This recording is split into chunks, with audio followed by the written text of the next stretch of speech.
2025 ಸಚೇತನ ಕಾರ್ಯಕ್ರಮ 5ನೇ ತರಗತಿ ವಿದ್ಯಾರ್ಥಿ ನಡೆಸಿದರು. ವಿಷಯ ಪರಿಸರ ಸಂರಕ್ಷಣೆ.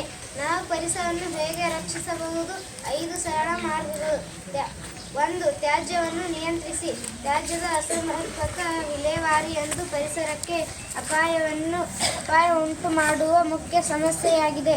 ತ್ಯಾಜ್ಯವು ಪರಿಸರಕ್ಕೆ ಹರಡುತ್ತದೆ, ಮಣ್ಣು, ನೀರು ಮತ್ತು ಗಾಳಿಗೆ ಪ್ರವೇಶಿಸುತ್ತದೆ ಮತ್ತು ಅವುಗಳನ್ನು ಮಾಲಿನ್ಯಗೊಳಿಸುತ್ತದೆ.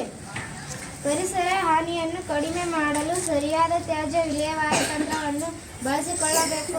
2. ಮಳೆ ನೀರು ಕೊಯ್ಲು. ನೀರು, ಮೇಲ್ಮೈ ಅಥವಾ ಭೂಗತ ನೀರು ಪರಿಸರದ ಒಟ್ಟಾರೆ ಆರೋಗ್ಯದ ಮೇಲೆ ಪರಿಣಾಮ ಬೀರುವ ಅಗತ್ಯಗತ ಸಂಪನ್ಮೂಲವಾಗಿದೆ. ನೀರು ಬತ್ತಿದರೆ ಪರಿಸರವು ಬತ್ತಿ ಹೋಗುತ್ತದೆ. ನೀರು ಮತ್ತು ಪರಿಸರವನ್ನು ಉಳಿಸಲು ಮಳೆ ನೀರು ಕೊಯ್ಲು ಉತ್ತಮ ಆಯ್ಕೆಯಾಗಿದೆ. 3. ಪರಿಸರ ಸ್ನೇಹಿಯಾಗಿ.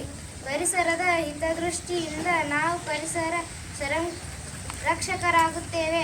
ಪ್ಲಾಸ್ಟಿಕ್ ಬದಲಿಗೆ ಜೈವಿಕ ವಿಘಟನೀಯ ಕ್ಯಾರಿ ಬ್ಯಾಗ್ಗಳನ್ನು ಬಳಸುವುದು, ಪೇಪರ್ ಬ್ಯಾಗ್ಗಳನ್ನು ಬಳಸುವುದು, ಮರಗಳನ್ನು ನೆಡುವುದು, ಸ್ವಚ್ಛತಾ ಅಭಿಯಾನಗಳಲ್ಲಿ ಭಾಗವಹಿಸುವುದು ಮತ್ತು ಇನ್ನೂ ಹೆಚ್ಚಿನದನ್ನು ನಾವು ಮಾಡಬಹುದು.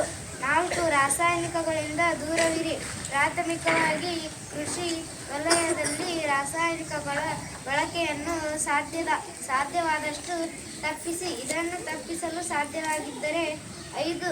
ಯಾವುದೇ ರಾಸಾಯನಿಕವು ಪರಿಸರವನ್ನು ತಲುಪುವುದಿಲ್ಲ ಮತ್ತು ಬಳಕೆಯ ನಂತರ ತಟಸ್ಥವಾಗಿದೆ ಎಂದು ಖಚಿತಪಡಿಸಿಕೊಳ್ಳಿ. ಧನ್ಯವಾದ.